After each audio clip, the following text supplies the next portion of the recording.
lives as Christians. Every day we try running the race to follow Christ, but somewhere along the line we stumble and fall. When we're happy, we jog. When we're moody, we walk. When we're sad or depressed, we give up. Everywhere we go, for as long as we're in this world, the devil will always try to be right there with his temptations, making us fail God. But one thing we have to remember when running the race is that God doesn't care how we get to the finish line. He just wants us to finish.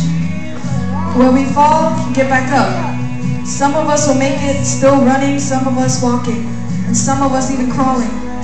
Philippians chapter 3, verse 13 and 14. Forgetting what is behind and straining toward what is ahead.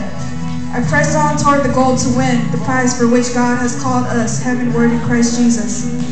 We hope that this skit spoke to someone tonight and that y'all were blessed. Amen.